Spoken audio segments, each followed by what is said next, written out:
முக்கிய செய்திகள். மேகதாதுவில் அணை கட்ட தமிழகத்தின் ஒப்புதலும் தேவை. மக்களவையில் நீர்வளத்துறை அமைச்சர் திட்டவட்டம். உண்மை பேசுபவர்களின் செல்போன்களில் பெகாசஸ் புகுத்தப்படும். ஒட்டுக்கேட்பு விவகாரம் நாட்டுக்கே அவமானம் என ராகுல் கண்டனம். தமிழகத்தில் புதிதாக 1997 பேருக்கு கொரோனா. பல்வேறு மாவட்டங்களில் மீண்டும் அதிகரித்த கட்டுப்பாடுகள். அரசு நிலங்களில் உள்ள ஆக்கிரமிப்புகள் அனைத்தும் அகற்றப்படும். கூவம் கரையோர மக்களுக்கு மாற்று இடம் வழங்க தமிழக அரசு முடிவு. விஜய் சேதுபதி தொகுத்து வழங்கும் மாஸ்டர் செஃப் தமிழ் விதவிதமான சமையலுடன் நாளை சன் டிவியில் ஆரம்பம். வணக்கம். வணக்கம். மேகதாதுவில் அணை கட்ட தமிழகத்தின் ஒப்புதலும் தேவை என நாடாளுமன்றத்தில் மத்திய அரசு தெரிவித்துள்ளது. நாடாளுமன்ற மழைக்கால கூட்டத்தொடர் கடந்த 19ஆம் தேதி தொடங்கியது. பெகாசஸ் ஒட்டுக்கேட்பு விவகாரம், விவசாயிகள் போராட்டம், பெட்ரோல், டீசல் மற்றும் சமையல் எரிவாயு விலை உயர்வு உள்ளிட்ட பிரச்சினைகளை எழுப்பி எதிர்க்கட்சிகள் முழக்கங்கள் எழுப்பியதால் நாடாளுமன்றத்தின் இரு அவைகளும் தொடர்ந்து முடங்கின. இந்நிலையில் மக்களவை நேற்று தொடங்கியதும் பெகாசஸ் குறித்து விவாதிக்க கோரி காங்கிரஸ் உறுப்பினர் திரு மணிஷ் திவாரி நோட்டீஸ் அளித்தார். அதனை வலியுறுத்தி எதிர்க்கட்சிகள் கடுமையாக முழக்கமிட்டதால் 13வது நாளாக இரு அவைகளும் முடங்கின. आप कड़ी मेहनत करके प्रश्न लगाते हैं और फिर प्रश्न नहीं पूछते हैं, बेल में आकर नारेबाजी करते हैं. ये संसदीय. மக்களவை மீண்டும் கூடிய போது மேகதாதுவில் அணை கட்ட தமிழகத்தின் அனுமதியை கர்நாடகா ஏன் பெற வேண்டும் என மதச்சார்பற்ற ஜனதா தள உறுப்பினர் திரு பிரஜ்வேல் ரேவண்ணா கேள்வி எழுப்பினார்.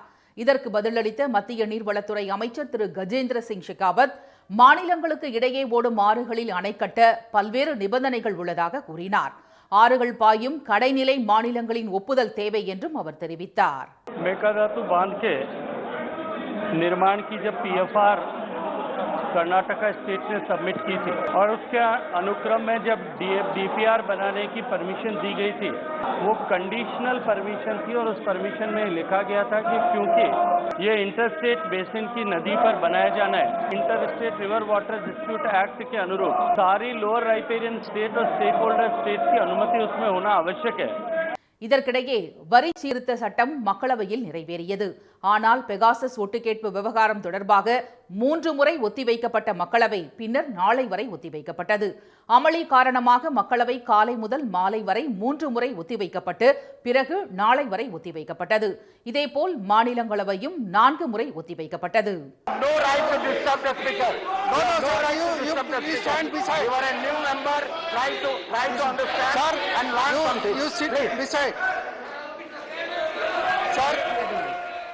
மாநிலங்களவை மீண்டும் கூடியதும் டெல்லியை ஒட்டியுள்ள பகுதிகளுக்கான காற்று தர மேலாண்மை ஆணைய மசோதா, பழங்குடியினர் சட்ட திருத்த மசோதா, அத்தியாவசிய பாதுகாப்பு சேவைகள் திருத்த மசோதா உள்ளிட்டவை மாநிலங்களவையில் நிறைவேறியது. தொடர்ந்து அமளி நீடித்ததால் நாளை வரை அவை ஒத்திவைக்கப்பட்டது. உண்மையை பேசுபவர்களின் செல்போனில் பெகாசஸ் உளவு மென்பொருள் புகுத்தப்படும் என்ற நிலை நாட்டில் நிலவுவதாக முன்னாள் காங்கிரஸ் தலைவர் திரு ராகுல் காந்தி குற்றம் சாட்டியுள்ளார். பெட்ரோல், டீசல், எரிவாயு சிலிண்டர் விலையேற்றம், பெகாசஸ் ஒட்டுக்கேட்பு விவகாரம் உள்ளிட்டவற்றுக்கு எதிராக டெல்லியில் திரு ராகுல் காந்தி தலைமையில் கண்டன ஆர்ப்பாட்டம் நடைபெற்றது. இளைஞர் காங்கிரஸ் சார்பில் நடைபெற்ற இந்த போராட்டத்தில் பேசிய அவர், எரிபொருட்கள் விலை உயர்வு, விவசாயிகள் போராட்டம், வேலையின்மை உள்ளிட்ட முக்கிய பிரச்சனைகள் குறித்து பிரதமர் திரு மோடி வாய் திறப்பதில்லை என குற்றம் சாட்டினார். கடந்த 7 ஆண்டுகளில் 12 கோடி இளைஞர்களுக்கு வேலை கிடைக்கவில்லை என்றும் அவர் சுட்டிக்காட்டினார். பெகாசஸ் ஒட்டுக்கேட்பு விவகாரம் நாட்டுக்கே அவமானம் என்று அவர் தெரிவித்தார். हिंदुस्तान के युवा की आवाज को मजबूत करने का है और जो करोड़ों युवा आज पेगासस से दुखी हैं, हमारी दो सरकार से दुखी हैं. உண்மையை பேசுபவர்களின் செல்போனில் பெகாசஸ் உளவு மென்பொருள் புகுத்தப்படும் என திரு ராகுல் காந்தி எச்சரித்தார். போராட்டத்தில் ஈடுபட்டவர்கள் மத்திய அரசுக்கு எதிராக முழக்கங்கள் எழுப்பிய நிலையில் அவர்கள் மீது போலீசார் தண்ணீரை பீச்சி அடித்தனர்.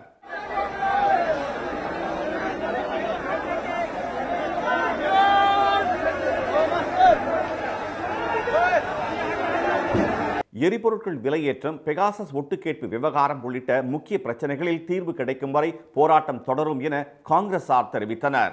தமிழகத்தில் புதிதாக 1997 பேர் கொரோனாவால் பாதிக்கப்பட்டுள்ள நிலையில் பல்வேறு மாவட்டங்களில் மீண்டும் கட்டுப்பாடுகள் அதிகரிக்கப்பட்டுள்ளன. மக்கள் நல்வாழ்வுத்துறை நேற்று வெளியிட்டுள்ள செய்திக்குறிப்பில் கடந்த 24 மணி நேரத்தில் புதிதாக 1997 பேர் தொற்றால் பாதிக்கப்பட்டுள்ளதாகவும் 33 பேர் பலியாகியுள்ளதாகவும் தெரிவிக்கப்பட்டுள்ளது. அதிகபட்சமாக கோவையில் 220 பேரும், சென்னையில் 196 பேரும், ஈரோட்டில் 161 பேரும், செங்கல்பட்டில் 130 பேரும் புதிதாக கொரோனாவால் பாதிக்கப்பட்டுள்ளனர். தஞ்சாவூரில் 119 பேருக்கும், திருவள்ளூரில் 106 பேருக்கும் தொற்று ஏற்பட்டுள்ளது. இதனிடையே கொரோனா பரவலை தடுக்கும் விதமாக பல்வேறு மாவட்டங்களில் கட்டுப்பாடுகள் தீவிரப்படுத்தப்பட்டுள்ளன. செங்கல்பட்டு அருகே உள்ள மணப்பாக்கம் கன்னியம்மன் கோயிலுக்கு பக்தர்கள் வர இன்று முதல் ஆடி மாதம் முழுவதும் தடை விதிக்கப்படுவதாக மாவட்ட நிர்வாகம் அறிவித்துள்ளது. ராமேஸ்வரம் ராமநாத சுவாமி கோயிலில் சாமி தரிசனத்துக்கு பக்தர்களுக்கு தடை விதிக்கப்பட்டுள்ள நிலையில் வரும் 12ஆம் தேதி வரை தனுஷ்கோடிக்கு சுற்றுலா செல்ல தடை விதிக்கப்பட்டுள்ளது. திருப்பூர் மாவட்டத்தில் அத்தியாவசிய கடைகளை தவிர மற்ற கடைகளை அடைக்க மாவட்ட நிர்வாகம் உத்தரவிட்டுள்ளது. இதையடுத்து நகரின் பல இடங்களில் மாலை 5 மணிக்கு மேல் கடைகள், சிறு குறு பின்னலாடை நிறுவனங்கள் மூடப்பட்டன. திருப்பூர், ஈரோடு மாவட்ட எல்லைகளில் கண்காணிப்பை தீவிரப்படுத்தியுள்ள போலீசார் வாகன ஓட்டிகளுக்கு கொரோனா பரிசோதனை மேற்கொண்டு வருகின்றனர். நீலகிரி மாவட்டம் கூடலூர் அருகே கேரள தமிழக எல்லையில் உள்ள சோதனைச் சாவடிகளில் கண்காணிப்பை தீவிரப்படுத்தியுள்ள போலீசார் கொரோனா பரிசோதனை சான்றிதழ் இல்லாதவர்களை திருப்பி அனுப்பி வருகின்றனர். அரசு நிலங்களில் உள்ள ஆக்கிரமிப்புகள் அனைத்தும் அகற்றப்படும் என தமிழக வருவாய் மற்றும் பேரிடர் மேலாண்மைத்துறை அமைச்சர் திரு KKSSR ராமச்சந்திரன் தெரிவித்துள்ளார். உங்கள் தொகுதியில் முதலமைச்சர் திட்டம் குறித்து சென்னை மாவட்ட ஆட்சித்தலைவர் மற்றும் வருவாய்த்துறை அதிகாரிகளுடன் திரு ராமச்சந்திரன் நேற்று ஆய்வு நடத்தினார். பின்னர் செய்தியாளர்களிடம் பேசிய அவர், சென்னை மற்றும் அதனை சுற்றியுள்ள 4 மாவட்டங்களில் பட்டா முறைகேடுகள் அதிகம் உள்ளதாக கூறினார். இந்த பகுதிகளில் அரசு அலுவலகங்கள் கட்ட நிலங்கள் தேவை என்பதால் அனைத்து ஆக்கிரமிப்புகளும் பாகுபாடின்றி அகற்றப்படும் என திரு KKSSR ராமச்சந்திரன் கூறினார். எங்களுக்கு இடம் வேண்டியிருக்கு. அரசாங்க பில்டிங் கட்டுறதுக்கு செய்யறதுக்கு எங்களுக்கு இடம் எங்களுக்கு தேவை இருக்கிற காரணத்தால் எந்த தப்பு நடக்காது. மார்வாடியாக இருந்தாலும் பணக்காராக இருந்தாலும் அது நிச்சயமாக அகற்றுவோம் மொழிய அகற்றாட்ட பக்கத்து வீட்டுக்காரன் போக மாட்டான்ல, அதை காலி பண்ணியாக பண்ணேன், அதை காலி பண்ணியாக அப்புறம் நான் வெளியில் போகிறேன்னு சொல்லுவாங்க. ஆனால் நிச்சயமாக அந்த பாரபட்சம் இருக்காது. மாவட்டம் தோறும் ஆக்கிரமிப்பு பட்டியல் தயாரிக்கப்பட்டு நீதிமன்றத்தில் தாக்கல் செய்து ஆக்கிரமிப்புகள் அகற்றப்படும் என திரு KKSSR ராமச்சந்திரன் தெரிவித்தார். ஏரிகளில் உள்ள ஆக்கிரமிப்புகளை அகற்றுவது குறித்து பொதுப்பணித்துறையுடன் இணைந்து நடவடிக்கை எடுக்கப்படும் என அவர் கூறினார். சென்னை கூவம் ஆற்றை சீரமைப்பது முதலமைச்சரின் கனவு திட்டம் என்பதால் அப்பகுதியில் உள்ள ஆக்கிரமிப்புகள் அகற்றப்பட்டு அங்கு குடியிருந்தவர்களுக்கு குடிசை மாற்று வாரியம் மூலம் மாற்று இடம் வழங்க நடவடிக்கை எடுக்கப்படும் என திரு KKSSR ராமச்சந்திரன் தெரிவித்தார். தஞ்சை சாஸ்திரா பல்கலைக்கழக நில ஆக்கிரமிப்பு குறித்து ஆய்வறிக்கை பெற்றவுடன் நடவடிக்கை எடுக்கப்படும் என அவர் கூறினார். பள்ளி கல்லூரிகளில் மாணவ சேர்க்கை தொடங்கியுள்ளதால் ஜாதி மற்றும் வருமான சான்றிதழ்களை உடனடியாக வழங்க அதிகாரிகளுக்கு உத்தரவிடப்பட்டுள்ளதாகவும் அவர் தெரிவித்தார். தொலைக்காட்சி நிகழ்ச்சிகளில் எத்தனை விதமான போட்டிகள் நடத்தப்பட்டாலும் சமையல் கலை போட்டி என்றால் எல்லோருக்குமே பிடித்து போய்விடும். அந்த வகையில் உலகம் முழுவதும் சமையல் நிகழ்ச்சி என்றாலே எல்லோரும் உற்சாகமாக ரசிக்கும் மாஸ்டர் செஃப் நிகழ்ச்சி நாளை முதல் உங்கள் சன் டிவியில் ஒளிபரப்பாக உள்ளது.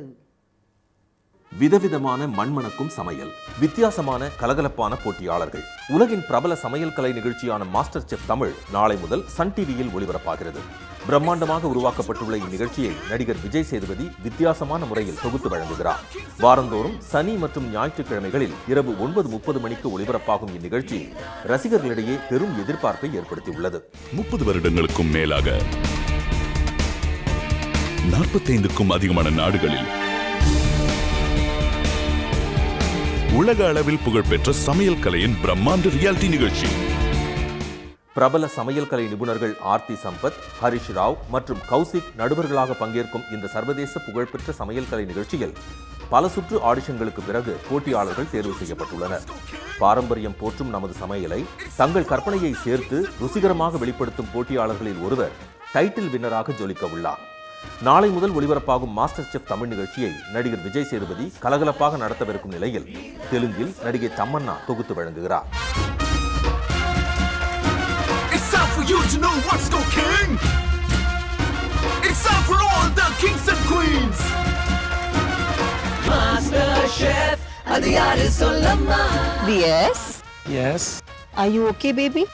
கொஞ்சம் டென்ஷனா இருக்கு நீ கலக்க பேபி. Okay baby. அதிமுக அவைத்தலைவரும் முன்னாள் அமைச்சருமான மதுசூதனனின் மறைவுக்கு முதலமைச்சர் உள்ளிட்ட தலைவர்கள் இரங்கல் தெரிவித்துள்ளனர். உடல்நலக் குறைவால் சென்னை அப்பல்லோ மருத்துவமனையில் சிகிச்சை பெற்று வந்த மதுசூதனன் நேற்று காலமானார். அவருக்கு வயது 81. 1991ஆம் ஆண்டு ஆர்கே நகர் தொகுதியிலிருந்து சட்டப்பேரவைக்கு தேர்ந்தெடுக்கப்பட்ட மதுசூதனன் அதிமுக ஆட்சியில் கைத்தறி மற்றும் ஜவுளித்துறை அமைச்சராக பதவி வகித்தார். 2007ஆம் ஆண்டு முதல் அக்கட்சியின் அவைத் தலைவராக மதுசூதனன் பொறுப்பு வகித்து வந்தார். மருத்துவமனையில் இருந்த மதுசூதனனின் உடல் இன்று அதிகாலை சென்னை தண்டையார்பேட்டையில் உள்ள அவரது இல்லத்திற்கு கொண்டு வரப்பட்டு பொதுமக்கள் அஞ்சலிக்காக வைக்கப்பட்டுள்ளது. இறுதிச் சடங்குகளுக்கு பின் மூலக்கொத்தளம் மின் மயானத்தில் அவரது உடல் தகனம் செய்யப்படவுள்ளது. மதுசூதனனின் மறைவுக்கு முதலமைச்சர் திரு மு.க. ஸ்டாலின் இரங்கல் தெரிவித்துள்ளார். எம்ஜிஆர், ஜெயலலிதா ஆகியோரின் அன்பை பெற்ற மதுசூதனன் அதிமுகவை பட்டி தொட்டிகள் எல்லாம் வளர்க்க பாடுபட்டவர் என்று அவர் புகழாரம் சூட்டியுள்ளார். சாதாரண தொண்டர்கள் முதல் தலைவர்கள் வரை அனைவரிடமும் இனிமையாக பழகக்கூடியவர் என்றும் அவரது மறைவால் வாடும் குடும்பத்தினருக்கும் அதிமுக தொண்டர்களுக்கும் அனுதாபத்தையும் ஆறுதலையும் தெரிவித்துக் கொள்வதாகவும் திரு ஸ்டாலின் குறிப்பிட்டுள்ளார். இதேபோல் திருமதி சசிகலா, திரு விஜயகாந்த், திரு முத்தரசன் உள்ளிட்ட தலைவர்களும் மதுசூதனன் மறைவுக்கு இரங்கல் தெரிவித்துள்ளனர். இந்து அறநிலையத்துறைக்கு சொந்தமான கோயில்களில் அன்னை தமிழில் அர்ச்சனை திட்டத்தை தொடங்கி வைத்த அமைச்சர் திரு சேகர்பாபு தமிழகம் முழுவதும் 539 கோயில்களுக்கு இத்திட்டம் விரிவுபடுத்தப்படும் என தெரிவித்துள்ளார். தமிழில் அர்ச்சனை செய்யும் இந்த திட்டத்தை சென்னை கபாலீஸ்வரர் கோயிலில் இந்து அறநிலையத்துறை அமைச்சர் திரு சேகர்பாபு தொடங்கி வைத்தார். அப்போது அர்ச்சகர்கள் தமிழில் போற்றிகளை பாடி அர்ச்சனை செய்தனர். ரொம்ப சந்தோஷமா இருக்கு. இந்த அன்னை தமிழ் அர்ச்சனை ஏற்கனவே தலைவர் கலைஞர் அவர்களால் 1971 தொடங்கி இந்த கோயிலில் நடந்து கொண்டு இருக்கிறது. இதுக்கு முன்னாடி என்னோட தகப்பனார் என் குமாரசுவாமி குருக்கள் அவர்கள் இந்த தமிழ் அர்ச்சனை சிறப்பாக செஞ்சுருக்கிறாங்க. அதே மாதிரி நாங்களும் இப்போ நாயன்மார்கள் அருளிய திருநாவுக்கரசு சுவாமிகள் அருளிய போற்றி திருத்தாண்டகம், மாணிக்கவாசகர்கள் போற்றி திரு அகவல்லேருந்து தமிழ் அர்ச்சனையானது செய்கிறது ரொம்ப சந்தோஷமாகவும் இதுவாகவும் இருக்குது.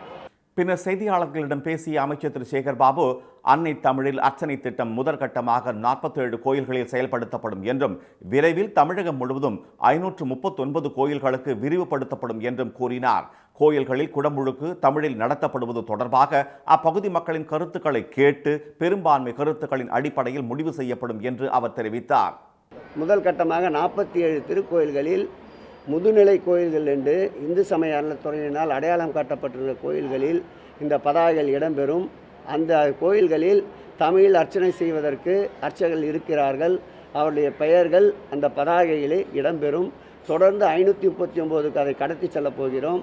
அப்படி 539 அப்படி தேவைப்பட்டால் அதற்கு அறிவிப்பு செய்து அவர்களை வரவழைத்து தேர்வு செய்து பயிற்சியில் இருந்தால் அல்லது பயிற்சி குறைவாக இருந்தால் அவர்களுக்கு பயிற்சி அளித்து 539 கோயில்களில் முதல் கட்டமாக இந்த பணியை நிறைவு செய்வதற்கு மாண்புமிகு தமிழக முதலமைச்சர் உத்தரவிட்டிருக்கிறார். தமிழில் அர்ச்சனை செய்யும் அர்ச்சகர்களின் பெயர்கள் மற்றும் தொலைபேசி எண்கள் இடம்பெறும் பதாகைகள் கோயில்களில் விரைவில் வைக்கப்படும் என்று திரு சேகர்பாபு கூறினார். முருகன், விநாயகர், பெருமாள், சிவன், அம்மன் என ஒவ்வொரு கடவுளுக்கும் ஏற்ற வகையில் போற்றி புத்தகங்கள் 14 வகைகளில் அச்சடிக்கப்பட்டு முதலமைச்சர் மூலம் வெளியிடப்படும் என்றும் அவர் தெரிவித்தார்.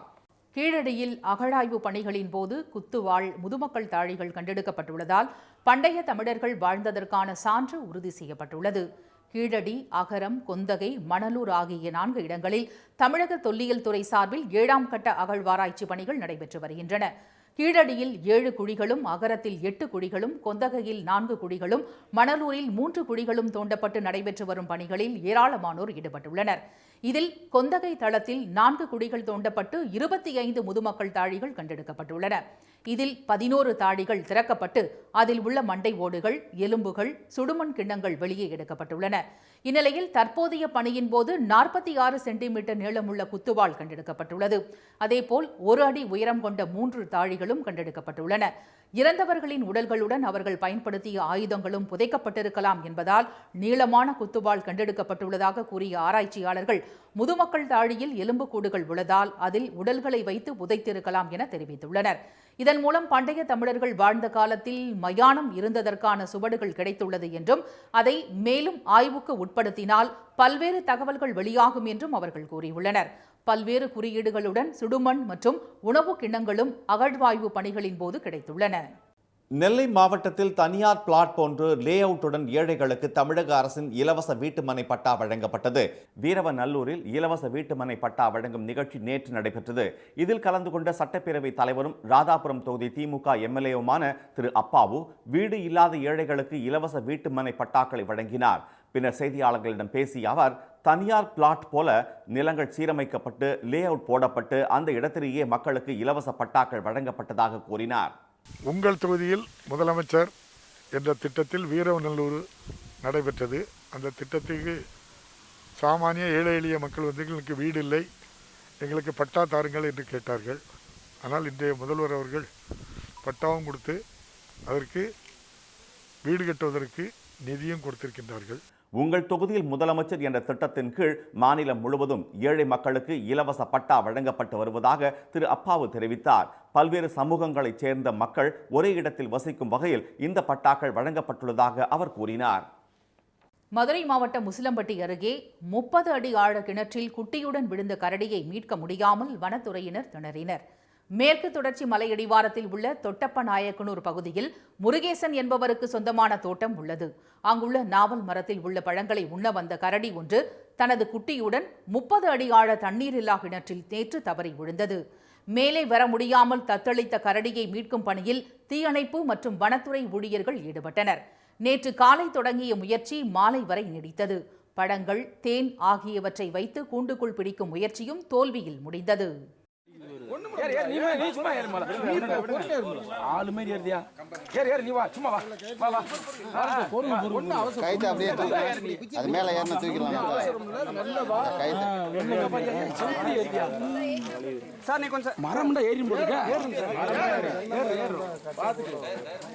இரவு நேரமானதை அடுத்து 12 மணி நேரத்துக்கு மேலாக நடைபெற்ற மீட்பு பணியில் தொய்வு ஏற்பட்டது.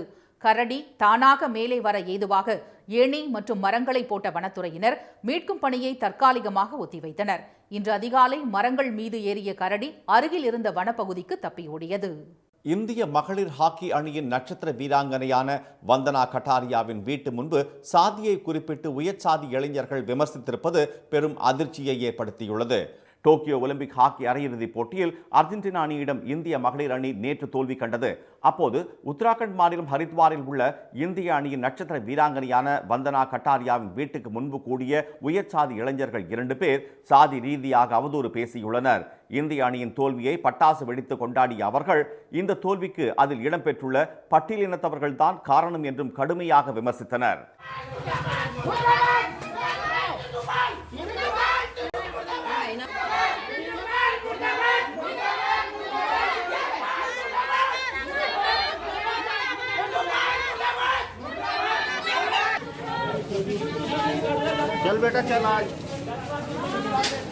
கூச்சல் சத்தம் கேட்டு வீட்டை விட்டு வெளியில் வந்த வந்தனாவின் குடும்பத்தினரிடம் அவர்கள் அநாகரிகமாக நடந்துள்ளனர். இதுகுறித்து அவர்கள் அளித்த புகாரின் பேரில் ஒருவர் கைது செய்யப்பட்டுள்ளதாக ஹரித்வார் பகுதி காவல்துறை அதிகாரி தெரிவித்தார். भारतीय विमेन हॉकी टीम जो है ओलंपिक्स में हारने के बाद जो है वंदना कटारिया का भाई द्वारा एक लिखित तहरीर हमें सिरपुर थाने में दी गई कि इनका पड़ोसी का लोग द्वारा जो है आतिशबाजी चलाई गई है और शादी जो सूचक शब्दों का प्रयोग किया गया है करके उस आधार पर हमने सेक्शन 504 IPC और सेक्शन 3 SC एक्ट में मुकदमा कायम करके एक व्यक्ति को गिरफ्तार करके अभी रिमांड के लिए भेज रहे हैं और आगे की कार्रवाई विवेचना में जारी है. பட்டியலினத்தைச் சேர்ந்த 29 வயதான இந்திய நட்சத்திர வீராங்கனை வந்தனா கட்டாரியா ராணி ராம்பாலுக்கு அடுத்தபடியாக அதிக கோல் அடித்துள்ளார். காலிறுதிப் போட்டியில் தென்னாப்பிரிக்காவுக்கு எதிராக ஹாட்ரிக் கோல் அடித்து சாதனை படைத்த அவரை ஜாதி ரீதியாக விமர்சித்திருப்பது கடும் அதிர்ச்சியை ஏற்படுத்தியுள்ளது. டோக்கியோ ஒலிம்பிக் போட்டியில் வெண்கலப் பதக்கத்துக்கான ஹாக்கி போட்டியில் இங்கிலாந்தை எதிர்த்து இந்திய மகளிர் அணியினர் ஆடி வருகின்றனர்.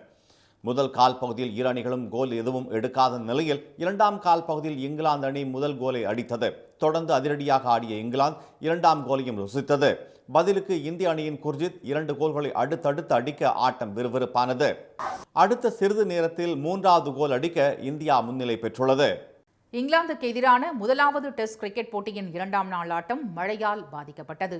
நாட்டிங்ஹாமில் நடைபெற்று வரும் இப்போட்டியில் முதலில் ஆடிய இங்கிலாந்து அணி 183 ரன்களுக்கு முதல் இன்னிங்ஸை இழந்தது. இதையடுத்து களமிறங்கிய இந்திய அணி முதலாம் நாள் ஆட்டத்தில் விக்கெட் இழப்பின்றி 21 ரன்களை சேர்த்திருந்தது. 2ஆம் நாளில் இன்னிங்ஸை தொடர்ந்து ஆடிய இந்திய அணி நிதானமாக ஆடி ரன்களை குவித்தது. 4 விக்கெட்டுகளுக்கு 125 ரன்களை எடுத்திருந்த போது மேகமூட்டம் காரணமாக ஆட்டம் ஒத்திவைக்கப்பட்டது. இதனைத் தொடர்ந்து மழை கொட்டியதால் 2ஆம் நாள் ஆட்டம் ஒத்திவைக்கப்பட்டது. KL ராகுல் 57 ரன்னுடனும் ரிஷப் பந்த் 7 ரன்னுடனும் ஆட்டமிழக்காமல் உள்ளனர். மீண்டும் முக்கிய செய்திகள். மேகதாதுவில் அணை கட்ட தமிழகத்தின் ஒப்புதலும் தேவை என நாடாளுமன்றத்தில் மத்திய அரசு தெரிவித்துள்ளது. உண்மையை பேசுபவர்களின் செல்போனில் பெகாசஸ் உளவு மென்பொருள் புகுத்தப்படும் என்ற நிலை நாட்டில் நிலவுவதாக முன்னாள் காங்கிரஸ் தலைவர் ராகுல் காந்தி குற்றம் சாட்டியுள்ளார். அரசு நிலங்களில் உள்ள ஆக்கிரமிப்புகள் அனைத்தும் அகற்றப்படும் என தமிழக வருவாய் மற்றும் பேரிடர் மேலாண்மை துறை அமைச்சர் KKSSR ராமச்சந்திரன் தெரிவித்துள்ளார். இத்துடன் இன்றைய காலை செய்திகள் நிறைவடைந்தன. மீண்டும் சன் டிவியில் செய்திகள் மாலை 6 மணிக்கு. செய்திகளை உடனுக்குடன் தெரிந்து கொள்ள சன் நியூஸ் தொலைக்காட்சியை பாருங்கள். வணக்கம்.